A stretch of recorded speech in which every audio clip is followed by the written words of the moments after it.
Hello friends, welcome to இது உங்கள் சமையல். இன்னைக்கு கடைகள் எல்லாம் கிடைக்கும் இல்லையா, முறுக்கு மாவு ரெடிமேடா, அதை யூஸ் பண்ணி தான் இன்னைக்கு முறுக்கு ரெசிபி செய்ய போறோம் தீபாவளிக்கு. பாத்தீங்கன்னா இன்னைக்கு நான் செலக்ட் பண்ணிருக்கிறது அணில் முறுக்கு மாவு.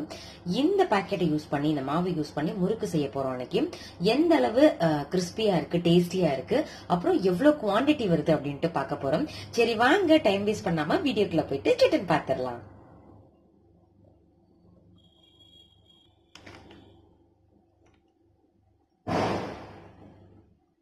மொத்தம் 2.25 கப் இருந்ததுங்க. மாவுக்கு தேவையான அளவு உப்பு சேர்த்துக்கலாம். இன்னைக்கு இதை யூஸ் பண்ணி காரா முறுக்கு தான் செய்ய போறோம். அதனால இன்னைக்கு மிளகாய் தூள் நான் சேர்த்துக்கிறேன். நீங்க கார முறுக்கு செய்யலாம் அப்படின்னா அப்படியே உப்பு மட்டும் சேர்த்துட்டு மிச்ச ப்ராசஸ் எல்லாமே அதே மாதிரியே செஞ்சுக்கோங்க. நல்லா காரமா இருக்கணும் அப்படின்றதுக்காக 1 டீஸ்பூன் நான் இதுல சேர்த்திருக்கிறேன். இது கூட 1 டீஸ்பூன் அளவு ஓமம் இருக்கு இல்லையா, அதை நல்லா கையிலேயே இந்த மாதிரி பண்ணிட்டு நம்ம சேர்த்துக்கணும்.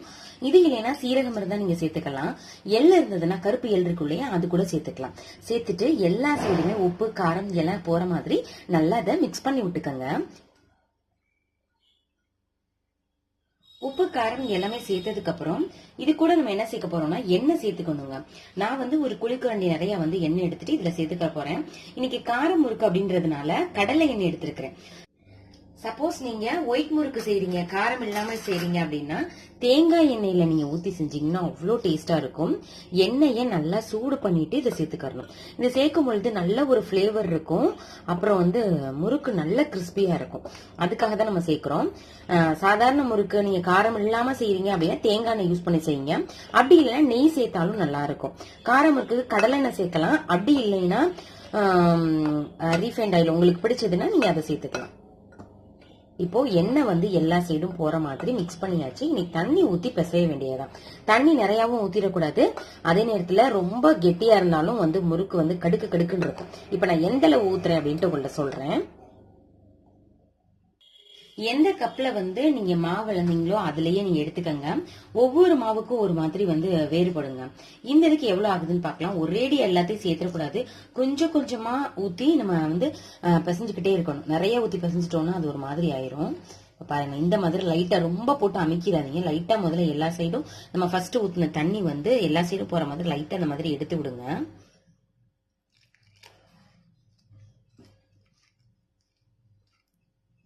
நான் 1/2 கப்பு தான் இப்போதைக்கு ஊத்தி இருக்கிறேன். இன்னும் தேவைப்படும். எல்லா சைடும் படுற மாதிரி சுத்தி ஊத்திடலாம். 1 கப் ஃபுல்லா சேர்த்தாச்சு. இன்னும் கொஞ்சம் சேர்த்துக்கலாம்.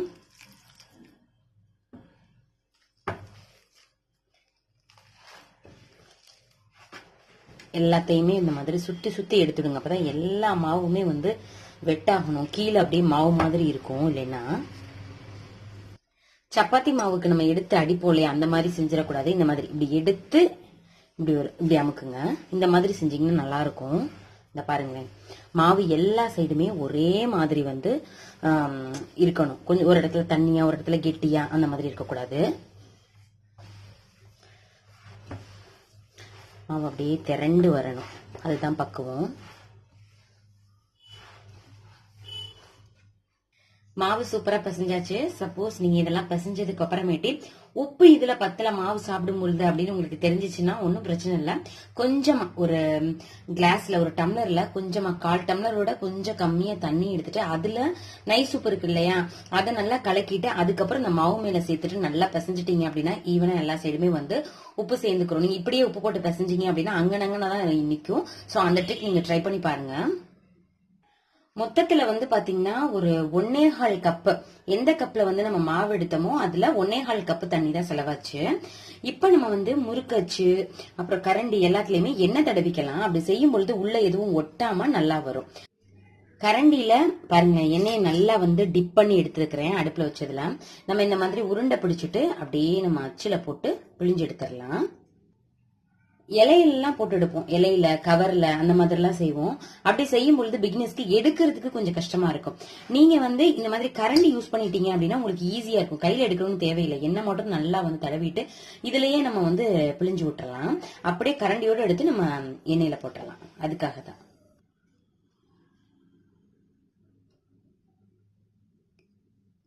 இந்த மாதிரி அமிழ்த்தும் பொழுது ரொம்ப கஷ்டமாவும் இருக்கக்கூடாது, ரொம்ப ஈஸியா வந்துட்டாலும் உடஞ்சு போயிடும்.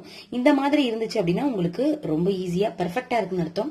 முறுக்கு நல்லா சைட்ஸ் எல்லாமே ஒட்டி விட்டுறலாம் லாஸ்ட் வர்றத. இப்போ இதை எண்ணெயில போட்டு எடுத்துடலாம். எண்ணெய் வச்சு நம்ம அடுப்புல வச்சாச்சு. ஒரு குட்டியா ஒரு பால் மாதிரி எடுத்து இந்த மாதிரி போட்டு பாருங்க. உள்ள போட்ட உடனே இந்த மாதிரி மேல எழும்பி வரணும். ஸோ இப்போ வந்து பைய லைட்டா அந்த மாதிரி சாய்ச்சி விடுங்க. மீடியம் ஃப்ளேம்ல இருக்கட்டும். போட்டு ஒரு நிமிஷத்துல இந்த சைடு போட்டுறேன். நீங்க எவ்வளவு எண்ணெய் சேர்த்துருக்கீங்களோ பாத்திரத்துக்கு தகுந்தாப்புல, அந்த கடாய்க்கு தகுந்தாப்புல நீங்க அத்தனை முறுக்கு நீங்க போட்டுக்கலாங்க. இதுல ஒட்டிருச்சுன்னா அது உடஞ்சு போயிடும். அதனால இதை தனியாவே வச்சுக்கோங்க. எண்ணெய் நிறைய இருந்தாதான் மூழ்கி வேகிறதுக்கு, ஃப்ரை ஆகுறதுக்கு வசதியா இருக்கும். இப்போ 2 முறுக்குல பார்த்தோம்னா இது சலசலப்பு அடங்கிருச்சு பாத்தீங்களா? சோ இது நல்லா வெந்துருச்சு. பபிள்ஸ் எல்லாமே அடங்கிருச்சு இதுல. இதை நம்ம எடுத்துடலாம். இது மேலேயே இருக்கு பாருங்க, இது கொஞ்சம் கீழே போயிருக்கு. சோ இது வந்து கரெக்டா வெந்துருச்சு அப்படின்னு அர்த்தம்.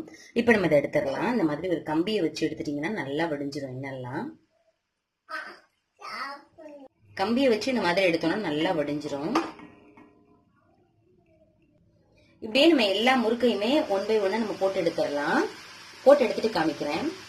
கம்பியை வச்சு இந்த மாதிரி எடுத்தோம்னா நல்லா வடிஞ்சிரும்.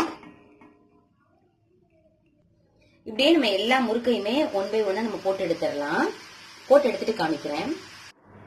எல்லா முறுக்கையுமே போட்டு எடுத்தாச்சு. கிட்டத்தட்ட 38 முறுக்கு வந்திருக்குங்க. நீங்க வந்து போடுற சைஸை பொறுத்துதான் இருக்கு. பெருசா போட்டீங்க அப்படின்னா அளவு கம்மியா வரும். நல்ல கிறிஸ்பியா இருக்கு பாருங்க. நானே உடைச்சு காமிக்கிறேன். அவ்வளோ கிறிஸ்பியா இருக்கு. நீங்களும் இதே மாதிரி ட்ரை பண்ணி பாருங்க. உங்களால வந்து மில்லுக்கு போய் மாவு அரைக்க முடியல அப்படின்னா இன்ஸ்டன்டா வாங்கி யூஸ் பண்ணணும் அப்படின்னா ட்ரை பண்ணி பார்க்கலாம். ரொம்ப ஈஸியான இந்த ரெசிபியை நீங்களும் செஞ்சு பார்த்துட்டு எப்படி இருந்துச்சு அப்படின்னு சொல்லிட்டு கமெண்ட் பண்ணுங்க. உங்க ஃப்ரெண்ட்ஸ் அண்ட் ரிலேட்டிவ்ஸ் கூட ஷேர் பண்ணுங்க. இதே மாதிரி ஒரு இன்ட்ரெஸ்டிங்கான வீடியோல பார்க்கலாம். தேங்க்யூ, பாய்.